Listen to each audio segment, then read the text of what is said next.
कैसे हो दोस्तों आप सभी। आशा करता हूँ कि आप सभी ठीक होंगे। वीडियो शुरू करने से पहले आओ हम जयकारा लगाएं। जय श्री राम, जय श्री राम, जय श्री राम। दोस्तों अयोध्या में जो हुआ उसे सुनकर आपके भी रोंगटे खड़े हो जाएंगे और आपको भी इस बात का एहसास होगा कि सच में यह प्रभु श्री राम का ही चमत्कार है। 22 जनवरी 2024 के दिन राम मंदिर में रामलला की प्राण प्रतिष्ठा हुई। इस दिन देश विदेश की कई बड़ियां हस्तियां वहां पर मौजूद थी और जब सभी ने रामलला के उस मूर्ति को देखा तो उनकी प्यारी सी मुस्कान सभी के दिल पर छा गई। जिस मूर्तिकार ने मूर्ति को बनाया उसका भी कहना था कि प्राण प्रतिष्ठा के बाद मूर्ति के भाव बदल गए हैं, मुस्कान बदल गई है, मानो मूर्ति के अंदर प्राण आ गए हो। इसलिए हिंदू धर्म में प्राण प्रतिष्ठा का मतलब यह होता है। इससे एक बात तो साबित होती है कि अयोध्या में साक्षात रामलला विराजमान हो गए हैं। 23 जनवरी 2024 से आम श्रद्धालु के लिए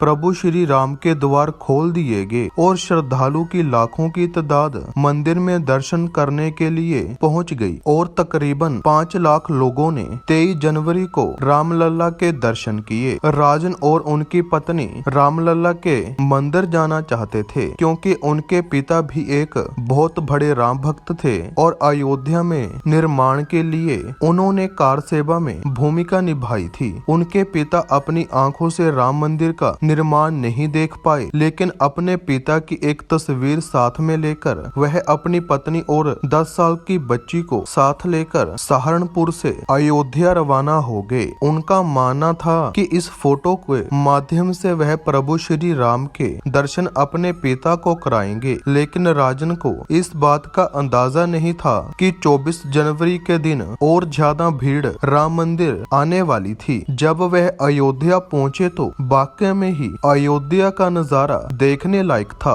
रेलवे स्टेशन पर पहुंचकर उन्हें महसूस हो रहा था मानो वह साक्षात देव नगरी में आ गए हो, क्योंकि त्रेता युग में अयोध्या को देवताओं का नगर कहा जाता था। ऐसे कहते हैं जब भगवान विष्णु ने प्रभु श्री राम के रूप में अवतार लिया और अयोध्या में जन्मे तो कई देवी देवता उनकी प्रजा बनकर अयोध्या में जन्मे और उनकी लीला को अपनी आंखों से देखा। जब प्रभु श्री राम सरयू नदी में समाहित हो गए तो सभी नगरी भी सरयू नदी में समाहित हो गई, क्योंकि वह सभी देवी देवते तो ही थे। जब राजन और उनकी पत्नी अयोध्या नगर की भव्य को देखा तो उनके भी होश उड़ गए, क्योंकि यह कोई नॉर्मल बात नहीं थी। इससे पता चलता है भारत में मंदिरों का कितना महत्व है। अगर किसी स्थान पर एक भव्य मंदिर का निर्माण होता है तो वह शहर की प्रगति को साथ में लेकर आता है, कई लोगों को रोजगार दिलाता है और साथ ही साथ उस शहर की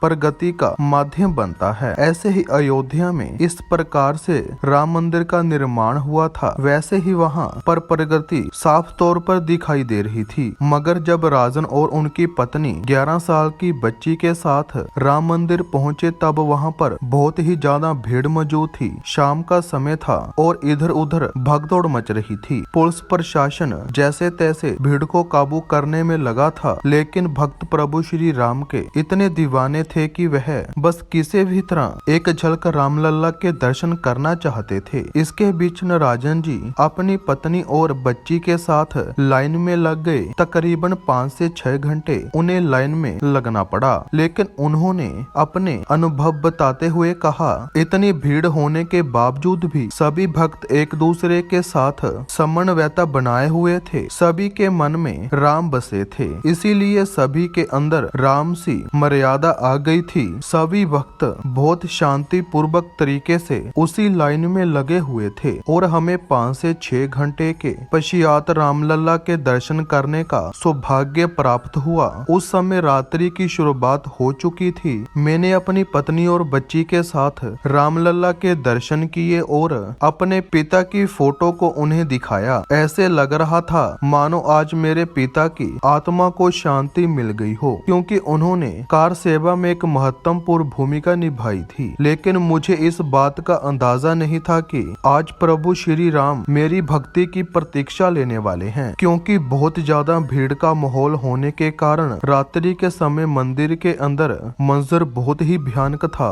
चारों तरफ लोग ही लोग मौजूद थे और जब बात आई बाहर जाने की तो एक बहुत बड़ा जन सैलाब दर्शन कर मंदिर के बाहर लौट रहा था। इसी बीच अचानक से मेरी पत्नी और बच्ची का हाथ मुझसे छूट गया, लेकिन भीड़ में उसे इस बात का अंदाजा नहीं हुआ। हम प्रभु श्री राम का नाम जपते जपते मंदिर से बाहर आए और जब हमने देखा कि हमारी बच्चे हमारे साथ नहीं हैं, तो हमारे भी होश उड़ गए। चारों तरफ देखने पर केवल और केवल भीड़ ही नजर आ रही थी और बच्ची का कोई अता पता नहीं था। हम चारों तरफ ढूंढ रहे थे और हर किसी से उसके बारे में पूछ रहे थे। कई लोगों को हमने उसका फोटो भी दिखाया, लेकिन किसी को कोई जानकारी नहीं थी कि आखिर वह कहां पर है। हम उसी जगह पर फूट फूट के रोने लगे और चारों तरफ भटकते भटकते उसे ढूंढने लगे और देखते ही देखते तकरीबन रात के 11 बज गए, लेकिन हमारी बेटी का हमें कुछ पता नहीं चला था कि आखिर वह है कहाँ। तब तक हम थक हार कर उस समय हनुमानगढ़ी मंदिर पर पहुँचे, जो कि अयोध्या राम मंदिर से 1.5 किलोमीटर की दूरी पर है। हम अपनी बेटी को इधर उधर ढूंढते ढूंढते अचानक ही हनुमानगढ़ी मंदिर पहुंच गए थे। जब हम वहां पहुंचे तब हमने हनुमान जी से प्रार्थना करी कि प्रभु श्री राम के कार्य को पूरा करने के लिए आपने महत्वपूर्ण भूमिका निभाई थी और आज हम भी रामलला के दर्शन करने आए थे, लेकिन हमारी बच्ची कहीं पर लापता हो गई। हे पवन कुमार, हम आपसे बेनती करते हैं, इसे प्रभु श्री राम के कार्य मानकर हमारी बच्ची का किसी ने किसी तरह पता लगाइए। कुछ देर हम हनुमानगढ़ी मंदिर में बैठकर ही रोते रहे, बिलखते रहे। ना कोई हमें सहारा देने वाला था और ना ही कोई आंसू पोंछने वाला, लेकिन एक विश्वास था कि संकट मोचन हनुमान जी हमारे संकट को जरूर दूर करेंगे। तभी उस स्थान पर एक ऐसा चमत्कार हुआ जिसकी हमें कल्पना भी नहीं की थी।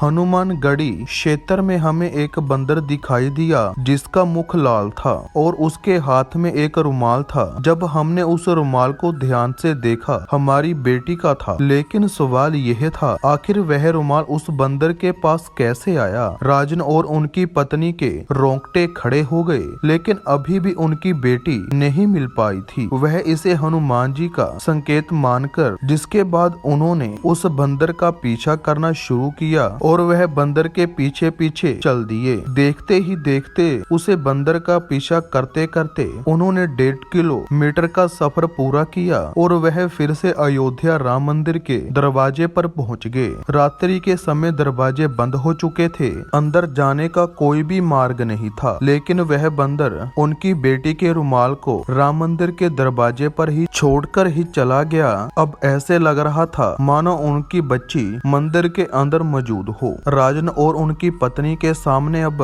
इंतजार करने के अलावा दूसरा और कोई रास्ता नहीं था। सुबह तक उन्होंने इंतजार किया। उन्होंने प्रभु श्री राम जी से उम्मीदें थी, संकट मोचन जी महाराज पर भरोसा था और जब प्रातः काल प्रभु श्री राम लल्ला के दरवाजे खोले गए तब तक वहां पर बहुत ज्यादा भीड़ मौजूद थी। ऐसे लग रहा था कि इतनी भीड़ में आखिर वह अपनी बच्ची को कैसे ढूंढ लेंगे। तब जैसे ही राम मंदिर का दरवाजा खुला तो राजन और उनकी पत्नी के रोंगटे खड़े हो गए, क्योंकि अंदर मंदिर के पुजारी अपने हाथ में उस बच्ची को लिए खड़े हुए थे। उनका कहना था कि यह बच्ची शायद रात्रि से ही इस मंदिर में है। सुबह अर्थात दरवाजे खुलते ही हमें यह रामलला के गर्भगृह में थी। ऐसे लग रहा था साक्षात रामलला इसके साथ खेल रहे हों और साथ ही में वहाँ पर एक बंदर मौजूद था जो हमें यहाँ पर लियाकर अंतर ध्यान हो गया। राजन और उनकी पत्नी को अपनी बच्ची मिल चुकी थी। उनका विश्वास नहीं टूटा था,